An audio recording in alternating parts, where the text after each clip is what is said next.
Welcome to Breaking Down Bits, a conversation about great comedy bits with the comedians who wrote and performed them.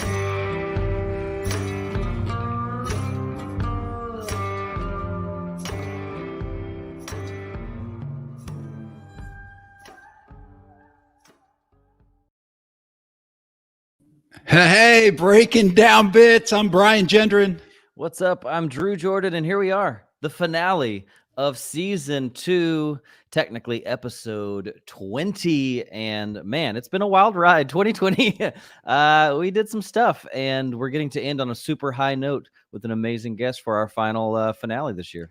We're out here doing it, Drew. Before we get into that, let's do a quick call back to our interview with Christina Catherine Martinez. What you got? Look, okay, I love everything about this lady, everything about her art. The part that really stuck out to me was when she talked about clown school, which I didn't even know existed really before this, and I'm definitely looking into it because I love it. Her strength was her words. She was an art critic. She was very literary and smart, intelligent lady. So the teacher made her not use her words. And look, that's your crutch. Turned off her words, so she had to communicate non-verbally to try to get laughs. And it just switched up how her brain worked. I love that. I love stepping into something that I'm not comfortable with, taking away the crutches. And I think it makes you more vulnerable. It exposes you. And I think hopefully the goal might be that it makes you more honest and more connected to the crowd, because you're stripping away the layers and you're having a more legit connection with the people right in front of you. Yeah, man, that was brilliant. It really was. And it's something I want to try to put to practice, although I haven't quite figured out how to do it in my own act because I don't know what my strengths are. I feel like I don't have any strengths. Yeah, good luck. Yeah, right. But listen, she was incredibly smart, way smarter than we could ever be. One thing that I thought she did, which was really actionable, was remember we watched the video. Do you remember what it was called?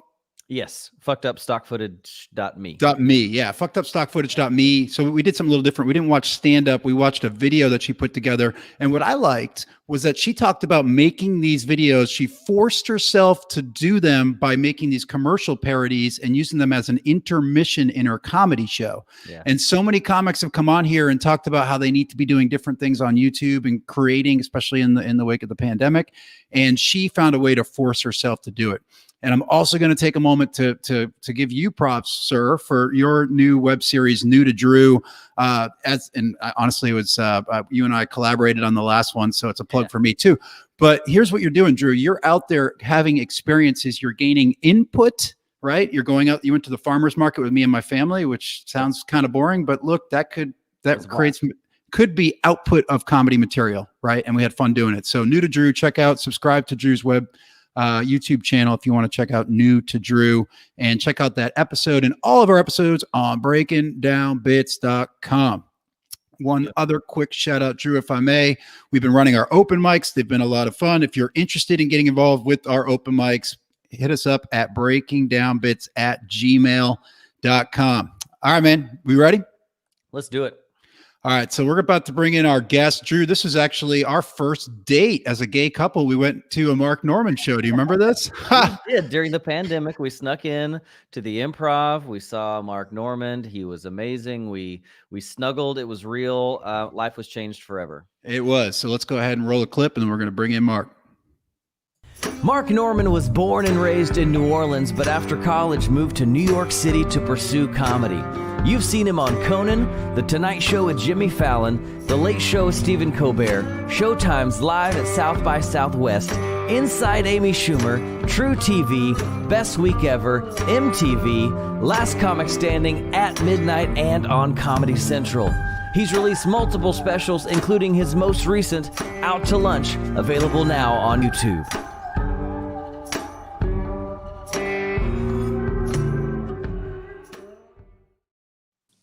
Hey, Queef. Hey, good to be here. Boy, I got to update those credits. My God. True TV, Amy Schumer Show, Best Week Ever. That's been off the air for 30 years. But you did it, and that's what's important. Here. I'm sorry. I'm in a hungover. I'm in a hotel hungover. I got some hotel coffee. I got a faulty top. I'm gay. I'm living it up. These sheets are covered in jizz, and I'm gonna make them into a KKK robe later. But yeah, we're here. We're doing it. Thanks for having me. Sorry I was late. No big deal. Hey, yeah, thanks for doing it. So listen, here's how the show works, man. Up top, what we do, Mark, is we talk about some of your early breaks, right? So a lot of newer comedians really relate to this. It's for comedians at all stages, but certainly people 1 to 5 years in. And talk to us about that period of time. You know, you graduate from UNO and you get up to New York. What's some things that were happening early on that helped you accelerate your career? Oh, geez. Well, you really sugarcoated a lot of that. I failed out of UNO. Had to go to a college named Southeastern, which no one's heard of. It's in like Houma, Louisiana. And then I failed out of there, or dropped out of there to become a comedian. Finished online because my parents made me. But yeah, moved to New York and ate shit for, I don't know, 5-6 years. And then things started cooking. But I think what really boosted the career, and no one wants to hear this, every Tom, Dick, and Anal goes, "Hey, what's the shortcut? What's the secret? Can I blow you? Get on your? Can I open for you?" But I think just I wrote every day. I had nothing going on. I was desperate, and I just got up 4 or 5 times a night and busted my ass for years. And I think that's what did it. You talked a little bit about your janitorial years. Was that some of that where you said like having a job that was kind of mindless, let your brain just kind of always be kind of working in the background? Totally. I used to work at New York Film Academy, and I was the registrar, which is a horrible gig because I had to kick kids out for being absent. Like, hey, you have 12 absent. Like, sorry, man, we got to let you go. Which that is so not me. I'm not confrontational. I'm in New York trying to live my dream, and now I'm kicking out some guy from Poland, who's trying to make a snuff film in Union Square. So I had to quit that gig. I did it for 2 years to the day. I quit and I became a janitor because no more answering phones, no more bullshitting in the break room. And I had headphones in all day, and I would go in the boiler room every lunch hour and write. And I would write for the full hour. And that sounds so disciplined and all that looking back, but it was just the fear of going on stage at a New York open mic was fucking brutal. So I had to be prepared just so I didn't humiliate myself. But I got a lot of big bits out of that. That's crazy. So what was like the first, you said like, which it's crazy to think, because me and Brian are both newer comics, around 2-ish years in, I think both of us. And you said you just ate shit for 5 years before you start feeling like you came around the corner and started owning it. Like, is that? Well, I guess I was bombing for about 2 years straight. You'd have a moment here and there, a little flash in the pan during a set. Oh, that got a titter, that got a laugh. But I was so unorganized. I was so all over the place. But I'd say 2 years of bombing, and then 5 years was just struggling and having no money and getting blackout drunk and living in New York and all that shit. So I think 2 years of hell, and then it got a little better. Nice. What was the first thing that really kind of, when you stepped in from being like an open micer and doing some like small showcases, what was the first thing that really launched you into like, hey, we're getting somewhere, we're starting to make some progress? Well, I had a weird moment. I was bombing consistently. And I snapped. I was broke. I'd been mugged. I didn't know about snow. Everything. I had no money. It was horrible. I hated my job. And I snapped on this guy. I remember where I was and who the guy was. And the snapping was killing. And I was like doing well. And I was myself. And it changed everything. I realized like I had to shed some weird traditional comedy husk. Like, what's the deal with this? And who are these people and all that shit. And once I railed on this guy, it kind of like made me break out of that shell that I was holding myself in for no reason. I just thought you had to do that. And that was a big turning point for me. Like, oh, just be real up there. They can see through your bullshit.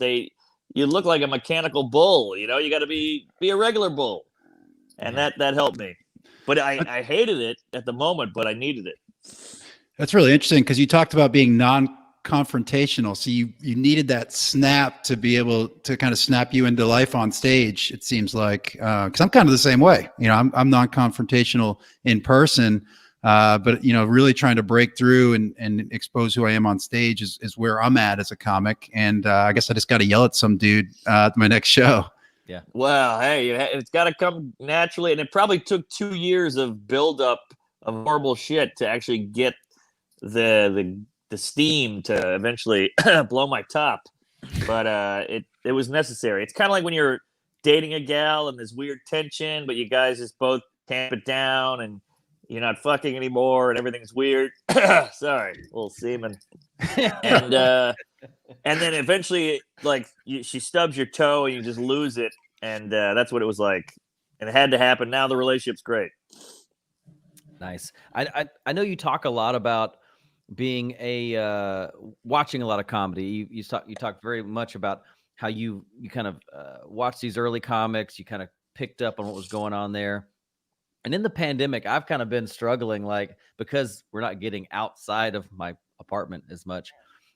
There's a battle between being maybe a consumer and a creator. And I'm just curious how you kind of like, because obviously you are watching a lot of comedy and you have watched a lot of comedy in the past, but you also are like your specials are slammed full of content. Like you're not sitting around and stretching, like you are creating a lot. Do you find that balance now, maybe trying to get into consumer mode versus creator mode? I've actually never thought about that. I'm a big consumer. I remember in the open mic days, all my comedy friends would go, "Hey, let's sit in the lobby or let's sit outside and have a cigarette and talk. Why are you watching these open micers?" And I was like, "Because I suck. I want to know what to do, what not to do. How did he come up with that punchline?" I watched every guy on the show because I'm a fucking psycho. And I was like, "Hey, I thought that's what you did. And I got to learn something." Comedy, when I started, was not as popular as there wasn't 18 specials a day. There wasn't Netflix. So you had like your Chris Rock, and maybe he came out with a new one every 10 years, and Bill Burr maybe, or Louis. But I watched all the open micers. I would go to shows. I would pay to see Geraldo. I would do all that shit because I didn't know what I was doing. And there's not really a comedy guide anywhere. I mean, there's a couple weirdo books written by some lady in 1981 about get a comedy buddy and get a notebook. You got to have a pen. And you're like, well, that doesn't help me, you coos. So Glowing review. I had to consume it. And I enjoy comedy. I enjoy bad comedy. I watch all of it. So obviously you should be creating, you should be writing, but I was such a weirdo because I had to watch a lot of comedy because I didn't know what the hell I was trying to get some tips just somewhere. Yeah, absolutely. I don't want to get too much into the bit stuff till we get there, but you shared a lot about your childhood too, about how you had a kind of a rough. There were some definitely parts of it that were kind of rough that you would think kind of go along with someone doing comedy. Like, oh, you needed that tool to deflect and kind of whatever to get through daily life. But how did you transition from just using that as like a tool to like socially, guide yourself to like becoming a pretty epic joke writer? Like what happened that made you go, hey, this is working, and then I'm going to commit my life to writing these jokes? Oh, that's a good question there, Fatty. I don't know. I don't know about the whole upbringing. I mean, look, I'm constantly uncomfortable. I'm uncomfortable with my own skin. My parents are weird. My childhood was a weirdo. Just the whole thing felt like awkward and strange, and I never felt safe. And for me, I go jokey when I'm uncomfortable. When the doctor's about to give you a shot, you're nervous, so you're like, oh, I hope it's not AIDS, whatever. You just start making jokes. That's my whole life. And so I'm always uncomfortable, and it's a pain in the ass, but it does lead to comedy. It's kind of like telling a cat, like you ever like dangle a yarn in front of a cat and they just start batting at it, and you're like, why do you do that? Did you have a weird childhood? You're like, no, I'm just freaking out. So I just start telling jokes is just me batting. I hate the yarn. I don't know. So I don't know. It's just in there, and it's not always from a good place, but I think the weird childhood, if anything, because I don't want to be one of these Richard Pryor guys like, oh, I was funny because I had a fucking trans nanny who raped me or whatever. But I think the weird childhood like opened my mind because I just thought that was life. And then you go to your friend's house in the suburbs and he's like, what the hell? You got a guy with a wig on tucking you in at night? What the fuck? And you're like, Oh yeah, I guess that is weird. And so you start seeing things outside the box a little, and I think that helped me in comedy. Like the idea of moving to New York City to pursue joke telling as a profession is cuckoo bananas. But maybe having a trans nanny, wiping my ass every week, maybe open that up for me a little. Like, who cares? What is life anyway? It's all silly. But then you go to New York, and I'm bombing for years. I'm struggling. I'm miserable. But if I get this one joke to work, the crowd will laugh. And then if I do 30 of those, I got 10 minutes or 5 minutes, and people are paying me. So all these guys with like hey, you're a hell of a joke guy. You write jokes. I'm like, that's the only way I get paid if I write a joke. I don't know what the hell. You go on Jimmy Fallon's show, you got to do jokes. You can't talk about Mike Pence for 6 minutes without a punchline, which is a lot of comedy now. But yeah, so everybody's like, oh, you're a joke guy. I'm like, yeah, I'm just trying to get laughs, and I like to have it prepared where I say this, then this word, and they laugh. I want it to be pretty meticulated. Is that a word? Meticulated? On this show it is. Yeah. All right. Sorry. I'm rambling. The coffee's kicking in. I still got tequila breath. I got a boner. I don't know what's going on. Well, you're not like a super big physical comic. Like you you do the correct amount of act outs to make a punchline work, but you are clearly a guy who loves the writing. And I think that's why I gravitate towards your work, is because I'm not super physical, and I like seeing other comics who go, hey, you can make it in this business, in this industry, just being a great freaking writer and telling the jokes. You don't have to be some weird ass character and, be a Jim Carrey from the 90s or something like that to work. Yeah, I'm with you. I mean, look, Jim Carrey, all these guys. Cat Williams is fucking hilarious. He's all over the place. JB Smoove is doing backflips. Sebastian is very physical. I get it. But every time I do an act out, I feel my douchebag friends from New Orleans going, nice act out, douchebag. What the hell was that? Jeez, you can't just stand still. So I hear them in my head, so I don't want to move because I'm terrified of being made fun of, even though they're 2,000 miles away. But also, I want to be able to say this, and this and get a laugh. I don't want to have to do a backflip all the time, and I want to do television, and you want to have an album where people can listen to you in their car or whatever, and it's got to be the writing. And I like funny ideas. I like when Seinfeld goes, hey, coffins, that's weird. Like you ever move apartments? You're always looking for a box, and a coffin is the last box you get. And then your friends move you into the ground. It's all moving and you're like, yeah, that's kind of fun. That's true. I just like clever shit. So I don't know. I feel like it's kind of mean to make an audience listen or watch you do backflips or hump a stool or whatever it is. Because like anybody can hump a stool. I want the clever idea that you didn't think of. Sure. So is any of this making sense? I feel like I'm scaring you guys. All of it. No. I mean, we were scared. We're scared of that boner. But don't worry.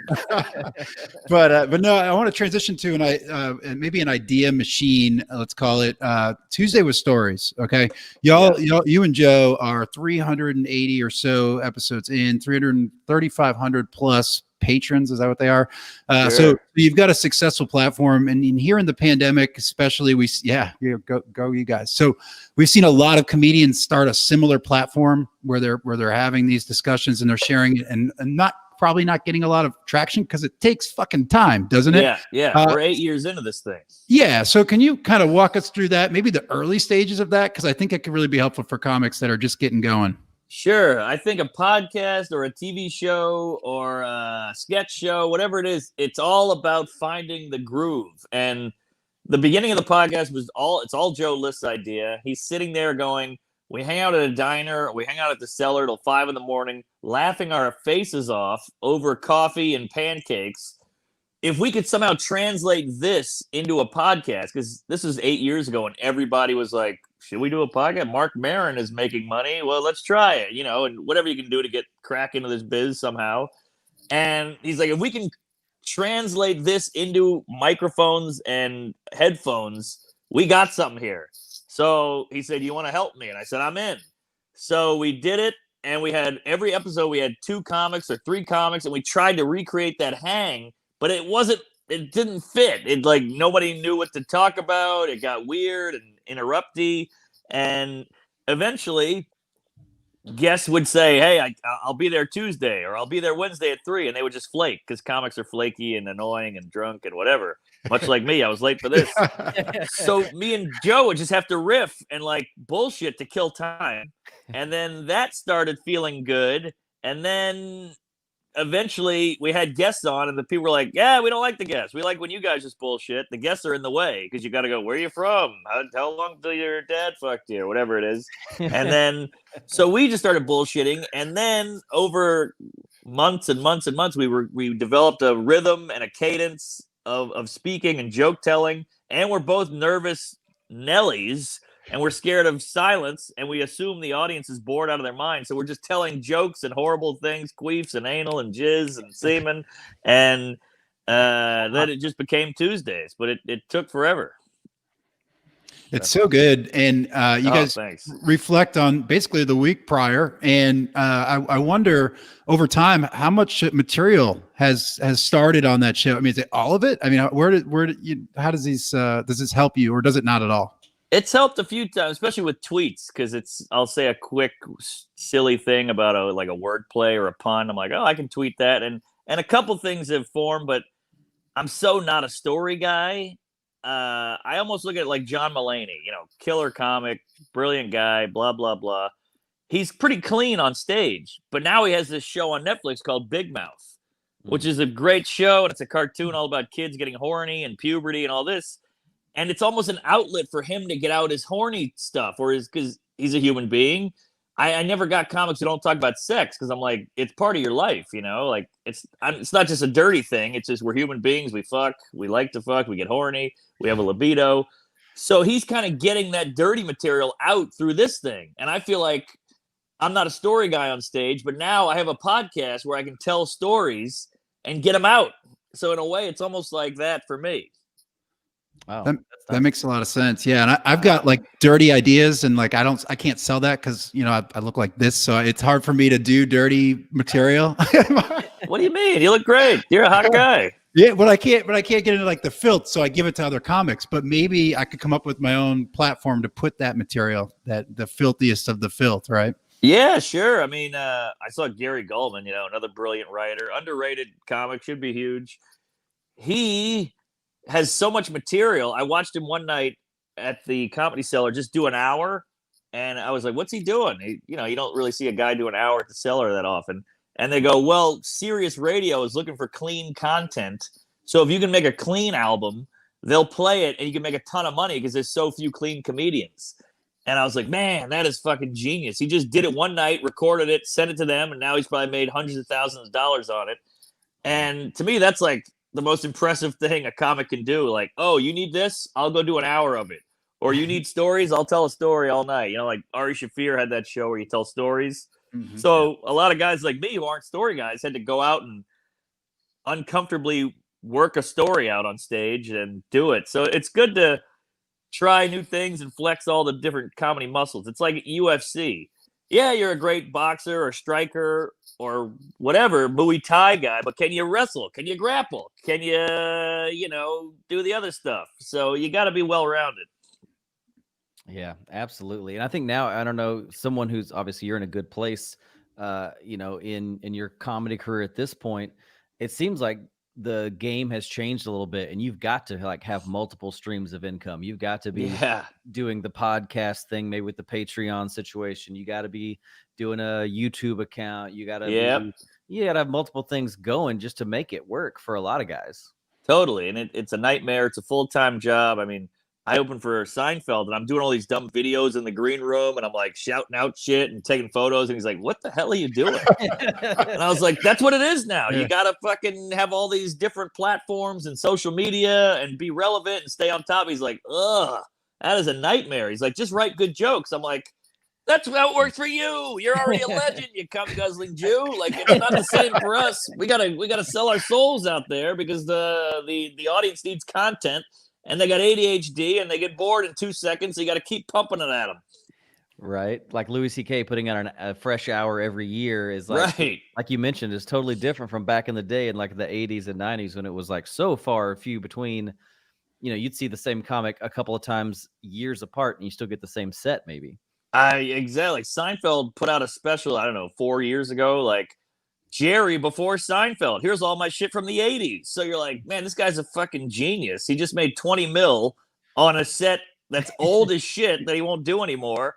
Then he just wrote a book with all his act in the book, and now he made a couple mil on the book. It's like, this guy is squeezing every drop of juice out of this lemon, and he's killing it. And here we are tweeting 18 times a day, trying to make videos. I mean, he's got it right.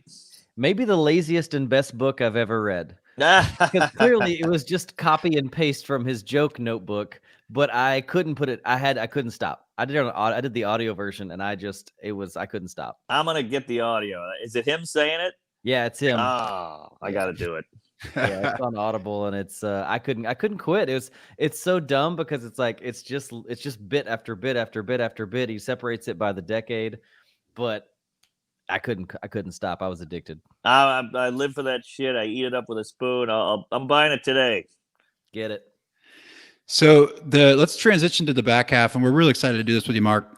We like to talk about writing. All right. Sure. And the question we ask everybody that comes on the show, very open-ended. How does Mark Normand write comedy? All right. Well, hold on. Let me get up and I do a lot of writing in hotel rooms because you can get some real freedom, and you're on the road. I feel like it gets the juices jizzing. Plus my gal lives with me, so I can't really. I like to walk and talk. I pace it out. I walk around the hotel and say, "So Uber's weird." I'll tell you that. I do. It's really embarrassing. And here's this is what I did last night. I don't know. Can you see that? Yeah. Yeah. I don't want you to read all the jokes, but I got stealing archery, car, butt models, pickup, NBA draft, heels, tits. So I just write the idea down. I write like heels versus tits. And I'm trying to work on this whole bit about how women wear heels, but they're the ones who like tall men. So shouldn't we be wearing the heels? Blah, blah, blah, blah. And I just say that, and I talk it out in my hotel room over and over into a hairbrush like a psycho. And and then some funny line will come, and I'll write that funny line down. And the beauty of the hotel room writing is you get to go right to the show. We got two shows tonight. It's Friday night. And I just try the heels thing on the first show. It does horribly. Then I tweak and I listen and I try to get on the second show. And maybe there's something there, maybe there isn't. And then you're off and running. So you're kind of doing like the write on stage thing, but to yourself in your hotel room where there's no fail. You can't fail because you just keep going until you find something. Exactly. I never heard of it put that way, but I think that's exactly right. Interesting. Yeah, because I heard you not a fan of on-stage writing, so to speak, or the idea of writing on stage. I think it's a bit of a myth. I think if you actually did it that way, it would take you 10 years to get an hour. And it's a little inconsiderate to the audience, I think. You're like, hey, you guys, I'm just going to use you as a canvas for an hour because I'm a fucking indulgent piece of garbage, even though you paid money and got a babysitter.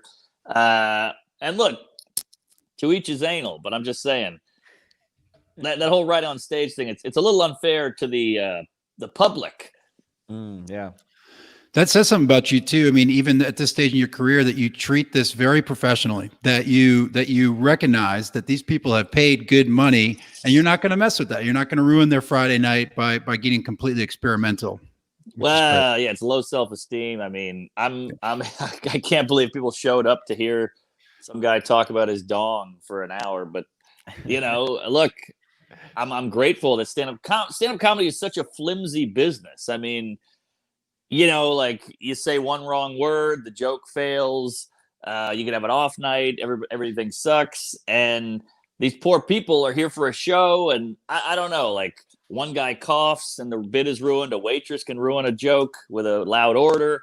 The club isn't designed right. It doesn't work. So it's so flimsy that I feel like we're already walking on eggshells with this art form, unless you're Seinfeld or Maniscalco in a theater and everything's perfect and they're pros and they're going to kill it. you're basically learning your craft or working on your craft in front of people. So it's already a little indulgent and inconsiderate. So the less I can make it about me, the better. Does that make sense? Mm-hmm. Yeah. Just being focused. You're still something that, oh gosh, I forget who said it, but the difference between art and entertainment, people have to like it. Scott Dickers. Right. Scott Dickers from The Onion said that. I like it. Which is a good The reminder. Onion. Like, this is entertainment. People have to like it. It's about their experience. It's not just about me and what I want to do on stage. It's about making it good for them. Yeah, these cunts who do the whole like, oh, I walked half the room, I'm a badass. I'm like, nah, you're a bad comic. Anybody can do that. Easily I can just say the N-word over and over. And it's so easy. Anybody can do that. So we talked about, like, okay, that's your general writing idea. What do you do when you come time to prepare for a set? Say you got maybe you got your special coming up. What are you doing to prepare for that? And do you have any last minute like moments before you step on stage? What are you doing then? Well, if it's a special, obviously that shit is hammered down for months and months. And I feel like the special, like you saw Out to Lunch, every joke has been said 8 zillion times. Everything transitions into one thing. There's callbacks. Like, to me, that's like it's like a quilt. It's an AIDS quilt that when it's done, and it takes years and years and years and so much work and whatever. So a special is different because you're just doing your best shit, and it's got to be in the right order, and it's all got to connect. It's like when you finish a puzzle on Thanksgiving with your family because you don't want to talk to them, and you're like, that puzzle is done. Every fucking piece is accounted for. And sometimes with a special, there's that weird corner piece off to the side. You go, it must have fallen under the couch. I don't know where it is. But you gotta just keep looking for it and then put that piece in, because a lot of people just put specials out with a few holes in their puzzle, and it shows. And I think the audience can tell, and it just doesn't feel complete. It's like the Game of Thrones with the Starbucks cup. Like, you got a little lazy at the end and it fucked you. So obviously a special is just your best shit, just honed to hell and back. But then a late night special or late night set is a whole different ball game. That's like, all right, there's my clean thing. This is very relatable. This is mainstream enough. This is accessible for TV, so it's a different animal. Gotcha. What about last second before you step on stage? Do you have any kind of game time rituals? Well, depending on what city I'm in, like I'm in Nashville right now, and I did 4 minutes on Nashville. Just like, this happened to me today. This is the vibe I get. Like, whenever I go to Denver, I love Denver. I always open by saying, Denver is a little crunchy, but still tough. You guys are like if Texas raped Portland, something like that, where it's nice to have a good, hey, I'm an outsider. I'm here. This is the way I perceive your city in a humorous way. And I think people really appreciate that. And I think it's a great way to open a road set. Nice. Do you have any, what about before the set even starts? You're backstage. Are you talking to people, not talking to people, in your notes? Anything that happens right before you step on stage? Well, comedy's in such a weird place right now that I'm in Nashville and all these comics have moved here from LA and stuff. So we're all in the green room. I got like 5-6 killers in the green room, and we're all bullshitting and laughing. And, Theo Vaughn and Nate Bargatze and all these guys, Chris Porter, and we're all having a good time. And I was sneaking looks at my notes every now and then, like, oh shit, I'm about to go on in front of a huge crowd. I better fucking prepare. But I was trying to do both, and I think I should have prepared more. I love Zanies, though. I used to live in Nashville. I actually started comedy in Nashville, and definitely love the scene there. It's a fun entertainment town, a wonderful place, and a great venue in Zanies for sure. Totally. Great room, great town, and it's popping, man. Nashville and Austin, I feel like, are the two cities that are just becoming juggernauts comedically. Absolutely. Yeah, you were just in Austin, I think, last week. We're in Houston. It's a 2.5 hour drive. I'm like, Drew, we got to do this more. We got to get up there. You're absolutely right. Yeah. Totally, man. Austin felt like felt like LA in the 80s. It was like celebrities moving there, and it's sunny, and I day drank. I did Rogan. I was at a Chappelle after party. I'm like, what the hell? I'm in Texas right now? What the hell's going on? Yeah, that's awesome. So we're about to drop into a quick clip from Out to Lunch. Can you tell us about this specific day? It's at the Hayworth, I think. Anything you remember specifically about this day? Sure. I'll try to be brief. I've been talking too much, I think. But this was kind of a dark time for me. Like, not. I shouldn't say dark. I wasn't like a heroin addict in the gutter, but I couldn't sell a special. I had this hour that was cooking. I was doing it all over the country, and it was getting a little old. Like, I would go back to Seattle, and they're like, "We heard this last year. Like, we're fans, but come on, buddy. Like, you tweaked 3 lines, and you expect us to come back." So I knew I had to get it down on paper or down on wax and put this thing to bed. But so I knew I was coming out to LA, and I kept trying to sell it. Netflix said no, Amazon no. Everybody's like, "Who the hell are you? Blow me, whatever." And then so I said, well, maybe if we shoot it ourselves, somebody will buy it. We'll do all the work for them. We'll foot the bill, and then they'll buy it. And so I was coming to LA, and we sold out a show at the Dynasty Typewriter. That's the name of that theater. And that's where Adam Sandler shot a lot of his special. It's like this cool little boutique theater in LA. And I said, well, we sold that out. Let's just shoot it there. It's a theater. And then we said, well, let's add a show. So we added a show. We sold out another one. And I was like, all right, we got 2 sold out shows. Let's shoot this fucking thing. So we hired some cameras, did the whole thing. And it went okay. As you can see, I'm not murdering. It's kind of a cutesy, wokey, kind of hipstery theater, and I could tell my trans midget chunk really scared him. I'm coming out of New York, like just this road comic, and it was a little precious in there. And if you listen to my album, I'm murdering. But if you watch the video on Out to Lunch, I'm doing okay. It's not a killer set. So I walked off stage kind of like, geez, I've been killing all over the road, and this is the fucking set we tape with professional cameras and all that. So it wasn't great. Like, I walked out of there, me and my friend got a beer, and I went to my hotel room. Man, the clip we're about to play is right before the trans midget joke, but it's I think it's really important for comics to hear and internalize, just because it kind of tells us where we're at as far as a PC culture. So I think you do a good job illustrating that. So we're gonna watch about a 3-minute clip. Is that cool? Sure, she's a 3-minute clip for myself. Maybe I'll hit the head or something. I can't hear this. Here we go. We're so obsessed with words now. It kind of shows how good we have it. We've got to focus on words, Like in the 70s, it was all about actions. Like if you want to show you're brave in the 70s, you had to jump over 12 buses on a motorcycle.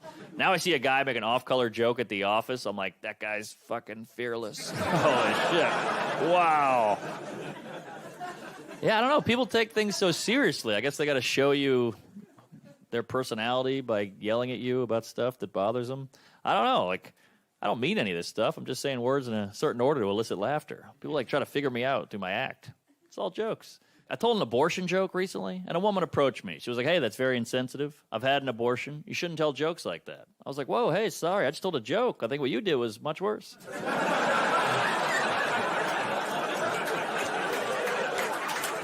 But, either way, I'll see you at home later, honey. And again, all jokes. I love abortions. I paid for 2 last week. I'm a fan, right? You remember? Come on. It's all jokes. A friend of mine, she works at Planned Parenthood. She loves that joke. And I was like, I might have to get rid of it. People don't like it. She's like, no, you got to keep it. I was like, I might get rid of it. She's like, no, you got to keep it. I was like, I might get rid of it. She's like, no, you got to keep it. I was like, I might get rid of it. I was like, don't tell me to do with my body of work. She's like, every joke's a miracle. But I don't want to upset anybody, jeez. I don't want to upset. That's not my intention, I'm upsetting people on accident now. I was at a Starbucks recently. This guy handed my coffee. I went, hey, thanks, Chief. This guy goes, ooh. Don't say Chief. It's offensive to Native Americans. I was like, how is that offensive? He goes, whoa, don't say how. Come on. How'd we get here? Weird times. Taking words away, I get it. Words hurt people. I get it, But here's the thing. We're kind of in like a weird word prohibition. Can't say this, can't say that. That's why I feel like every now and then we should all go to a politically incorrect speakeasy. Just somewhere we can all go to say horrible stuff and nobody cares. You got no hate in your heart. You don't want to hurt anybody. But if you can't say it there, give us a place you can. Right? You go down some creaky stairs. You bang on a big steel door. The guy's like, what's the password? Retarded. Get in here! All right. It's like the 90s again. You know? Because offensive words, they're like alcohol. Sure, you can abuse it. Sure, you can hurt people. If you do it responsibly, it's a good time, yeah? Just don't do it at work. Don't do it around kids, but go home, close the door, take the edge off. Midget. Right? I don't want to say little people. That's like drinking in O'Doul's.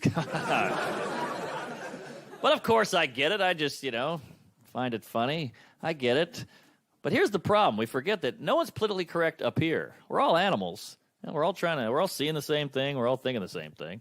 No one's PC in their brain. That's just a filter you put on when you talk so you seem nice. Like, no one sees a hot girl bend over and thinks, look at that independent woman. I'd like to treat her equally. No, we're sick, men and women. We're gross. But look where it's all gotten us. Doesn't it feel like the whole country's pent up? Feels like everybody's angry right now. We got white supremacists, protests, hate groups. It's weird you're allowed to be hateful in America as long as you're not specific. Isn't that weird? If you're like, I hate Mexican people, everybody's like, oh my God, what a bigot, prejudice. But if you're like, I hate people, everybody's like, fucking right. Isn't that worse? People are angry now, man. I had one of those White Lives Matter rallies go by my house the other day. I freaked out, then I realized, it's just a half marathon. That was close. Literally on the head. So we are now in a hotel bathroom. Hey, Yes. we're doing it. Oh man. So that's a great a piece of your set. And again, I think that those types of things need to be told to audiences. We need to hear this. This needs to get pushed out. It makes it easier for all of us. Sure. So we appreciate your voice. Oh, thanks. I mean, that was me. Oh man, hearing that was brutal. But I remember a lot of those jokes. Like, I wrote that one in Florida in a condo. I wrote that one in New York in my apartment, and it's all just gum and tape. You just got to string all these jokes together. In the words of Gary Gulman, you write a special one sentence at a time, and it's so true. Like, that shit took forever to just put all together, and also I didn't want to be like hey guys, we need free speech and we can't say shit anymore and everybody's a pussy. I didn't want to sound like that guy, but I also wanted to get that message across that, like, stop yelling at everybody about words because you have evil thoughts too, Like, let's not act like you're high and mighty. You hate Asians inside your head. We just don't know about it, Yeah, the way that you handle this whole topic and the way that you're able to spend so much time kind of breaking it down is great. And you do it so smartly and funny. Like, it's, as I'm watching, I think every comedian nowadays in the back of their mind is going like, is this going to get right? Joke? Is everyone is this going to rile up the crowd and I'm going to be hated for it? And even as I was kind of running that filter in the back of my mind, I was like, man, Mark really nailed it. And he covers his bases, and you kind of use the comedy jokes to kind of like, hey, everybody, this is meant to be funny. And did that kind of comedy thing come out of just trying to make sure that everyone stayed in the right headspace? Yeah, sadly. I mean, that's kind of where we were at. It was right when all that shit was really getting bad. And I had to be like, comedy, I'm just joking. I'm a comedian at a comedy show. It says comedy on the wall behind me. Like, everybody relax. These are jokes. So that's where that came from. Yeah, just me reminding people I'm a comedian. These are jokes. I have a joke in my act now about how the Holocaust isn't real, and people like get mad at me, and I'm like, yeah, I'm joking. I obviously know it's real, you fucking retard. Like, what the hell's wrong with you? Are you idiot? Are you lying? Or are you retarded? Like, which one is it? But yeah, like, so that's where that came from. But here's the thing: you said nice things about that whole chunk. That shit took months and years of failure and humiliation, and people going like, oh God, enough with this shit. Just trial and error over and over. And I finally got something out of it and just kept the shit that worked over many, many attempts. And that's why I'm so glad that this special is doing well and people are watching it. We're almost at 5 million views here. It's because, like, it takes a lot to get that shit to work. That's heavy stuff, like retard and midget and all that, racial stuff, White Lives Matter jokes. Like, that is touchy shit. And the only way to get it to work is to fail with it a million times, and everybody hates you and goes, "This guy's fucking nuts. Is he racist? Is he a supreme? What's going on here?" So you got to be willing to like endure that shit, and that's why it feels so good that people are watching this fucking thing, because that wasn't pretty. Yeah, that's ballsy that you had to go and try this. The first time when you're doing like these jokes, how does it feel before you're like going on stage going, well, I got this new idea. It's kind of edgy. Let's see how it goes. Like, It's a nightmare. It's a nightmare. Like, a new joke is hard on its own. You can have a joke about, couches. That's hard, let alone now add a racial element in a racially tense time in an all white room from a white guy. I mean, there's so many elements against you. And that's why it's hard to do. And I'm glad it's hard, because not everyone can do it or everyone is willing to do it. But it also it's bittersweet, because you're like, I don't know if I can do that again. That was just a nightmare getting to that final point. Are you strategic about when you put that into your set? Oh, yeah. You can't open with that shit.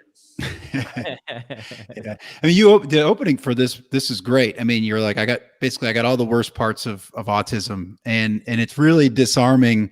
You know, I'll give you a weird hug, I'll make you feel weird. It's all that's all setting the audience up for this is my sensibility for the rest of this set. And so all calculated, all thought out. It looks like a cute autism joke, self-deprecating, but it's me going, I don't mean any of this shit. I'm just saying stuff. I have no ill will. Please don't hate me. I'm messed up in the head. I get really nerdy about joke order sometimes. How much thought goes into the order of your entire set, and how many times did that change as you were trying to work out how to make all this stuff work? Oh, a ton. Order is so key. I mean, that's why also, you do a 10-minute set around the city, or a guest spot, or 5 minutes, 8 minutes, whatever it is. So working out like a lot of that stuff, that's why each joke is almost like a joke on its own. Like White Lives Matter. It was a half marathon. Like, that joke is just a quick 12-second joke that I can kind of put anywhere. And then I just added them all together. Like, I had like 6 gay jokes in this, but those jokes were all scattered all over my act, and I just put them all together. So it seems like this chunk, but it's really just separate jokes that I've just put together in a little section, like gay, women, race, PC, drinking, anxiety, blah, blah, blah. So order is so key. And you feel like your strategy, at least on this one, was to kind of like just arrange them topically and say, hey, let's stay on this topic for a minute and let's move on to a new topic. Exactly. Yeah. I opened for Tom Papa years ago. I was like 3 years in. I was not great. But he was like, you got to joke about your girlfriend, then you got to joke about cars, then you got to joke about dogs. He's like, you're starting from scratch on every joke. Put them all together, so that way you're at least staying on one subject. And I was like, oh, yeah. And then it flowed so much better, because it's a lot for an audience to go, wait, we're off dogs now? Now we're talking about soda pop? Okay, shit. I got to recalibrate. It's a lot for them. Yeah, you get some momentum with the audience when you stick at least in a general zone for a minute, I guess. Right. I've got something interesting for you. I haven't found anybody that's transcribed Out to Lunch, but I found somebody that transcribed your 2017 special. All the words word for word. Wow. What? Yeah. I don't have time for that. But What I did was I put it in a word cloud, which takes a second. You copy, you paste the whole thing, and it tells you which words you use the most. It makes them bigger. Okay. Yeah. No. It's good. It's a good thing. Yeah. So laughter's one, because he said laughter and he also had applause. But like is the word that you use the most. And I would have guessed Nazi, but I guess like. Okay. But I want to tell you why that's important. So you've got almost like an equation to your comedy that works, and I love it, and I've actually applied it to some of my own writing. But like is great because it can be used like, so an example, like as an analogy, which you do quite a bit of, and then like is the emotion. So the fact that like has risen to the top is really says something about your comedy, and it's something that all comics can take away as to how they can become better writers. Wow, jeez, you guys did your homework. That was amazing. Breaking down bits. I'm not a huge fan of the word like, because I think Valley Girls and people overuse it. Right. Oh my God, I was like so hungover. I'm like, so were you hungover or were you like hungover? So I hate when people use like in that sense. But if you go, hey, that cheeseburger tastes like chicken, that like I get, that's totally fine. Or if you go, I like this guy, That like I get. But when people use like, it's almost like it's bad writing because you're basically saying, I can't think of the word I need, but it's like this thing. That's bad writing. Just say the better word. So I try not to use it in that sense. But like is very dangerous. That could get ugly. Well, it's like you got to fight for the word economy, right? Like, Yeah. They don't use it as a fluffer kind of sense. Right. I was like in a hotel the other day. No, you were in a hotel. You weren't like in a hotel. You were in a hotel. What are you talking about? Like? Yeah, So, and I wanted to point out that you don't abuse it. It's just naturally it's how your bits develop. And so, like you said, it's not Valley Girl style. It's intentional, but it's important to how your bits unfold. oh yeah, thanks. Yeah, thanks. I'm a big analogy guy because I have no faith in the audience getting what I'm saying, so I have to give them an analogy, almost like they're a special needs kid. No, you're right, and that's what you talked about. You know, Drew mentioned it earlier. It's about getting momentum. It's about not switching around topics. You have to make it easy for them to laugh. Yes, and that's what you're doing here. That's the part no one tells you about in comedy. They go, "Hey, you just be funny, you be original, and all that's great, but." You also have to get these idiots in Cincinnati to understand exactly what you're saying and have it be palatable and accessible the whole time.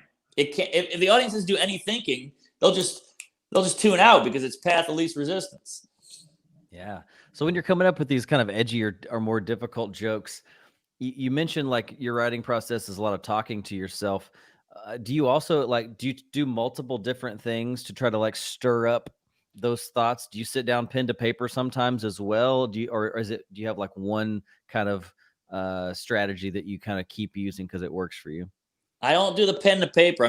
I just get nothing out of that. I just stare at the paper, and I start thinking about my childhood or everything I've said that was stupid.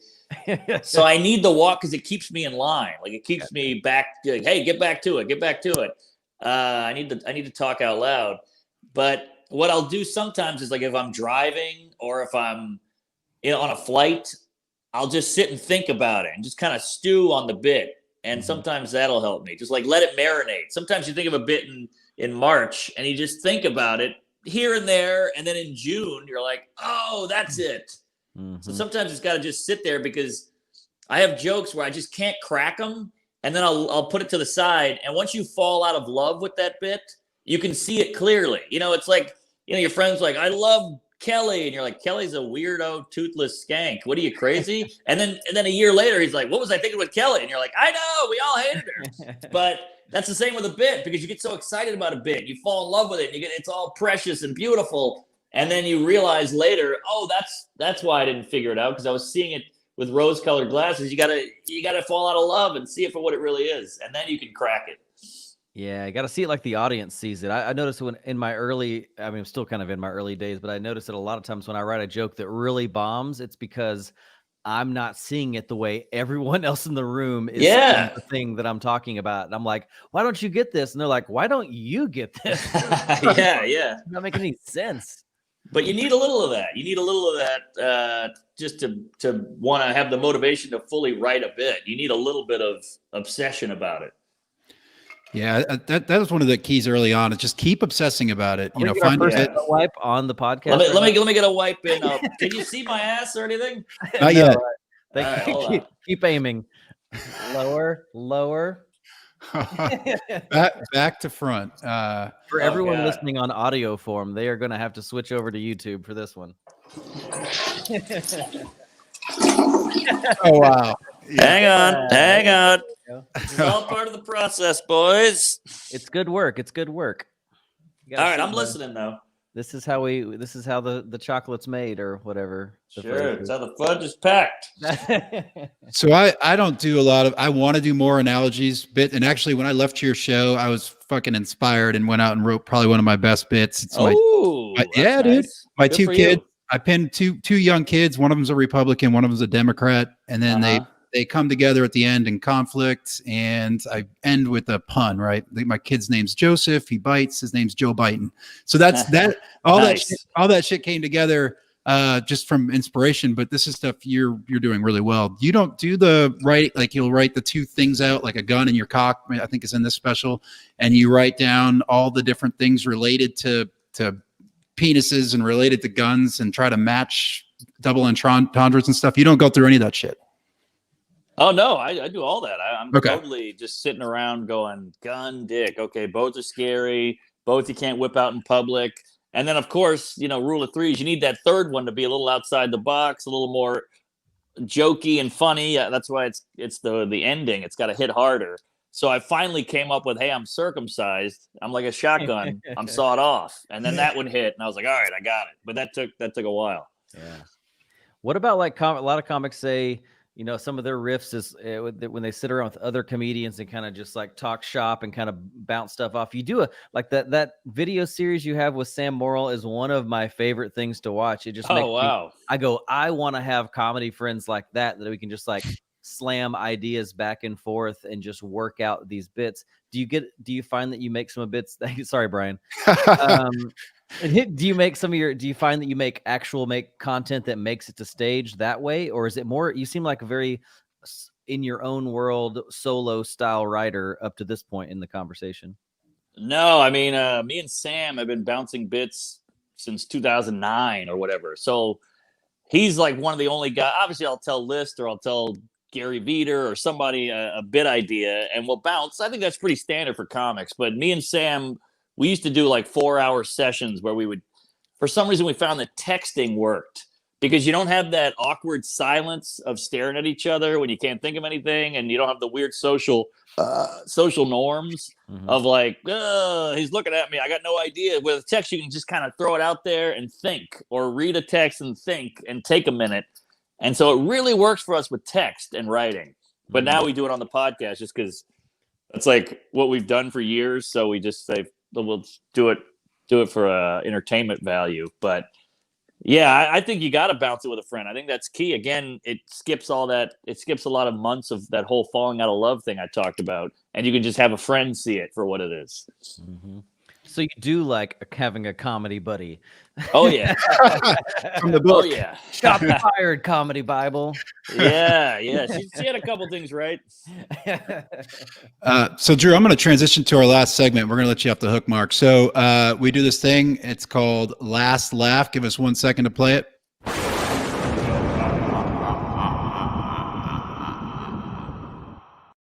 Yeah, that's what it is. So we have a tombstone, man, and it's the joke, and it's probably your name on the whatever you want to write on that thing to be remembered by. Last laugh. What is it? Oh, geez, a lot of pressure here. Tombstone engraving. Good Lord.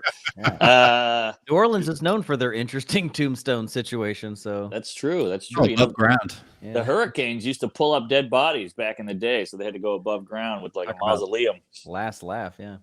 Hey, thanks for the chuckles. Wait, that's what they would say to me. Let's see, son, brother, queef. Sorry to everybody if I annoyed you, and I'll see you in hell, Fatty.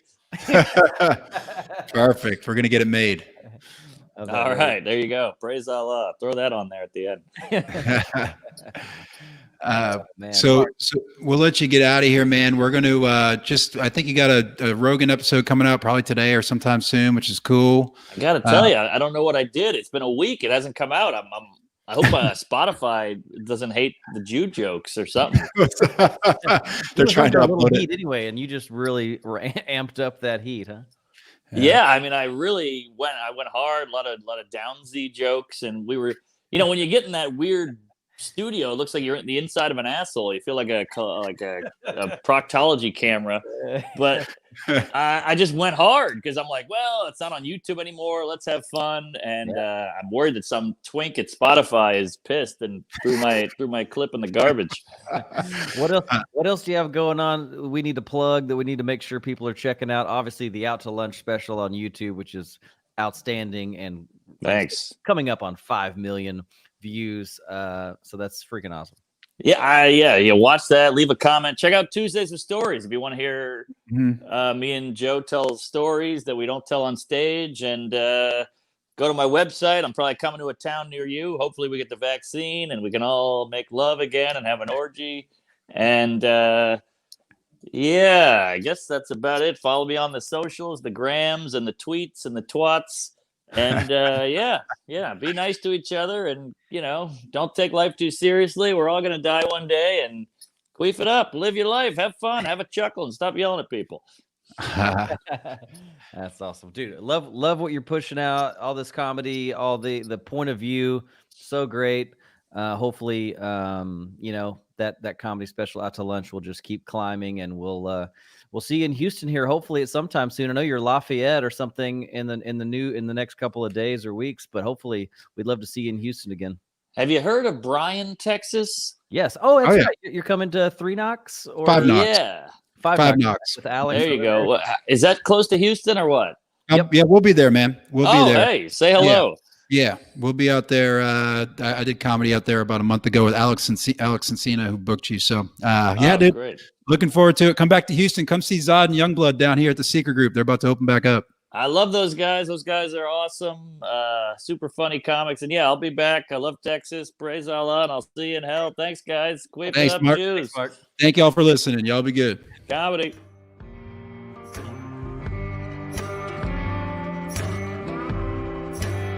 Thanks for listening to Breaking Down Bits. You can keep in touch or get more when you follow @Breaking Down Bits on social media, visit the website breakingdownbits.com, or shoot us an email at breakingdownbits@gmail.com.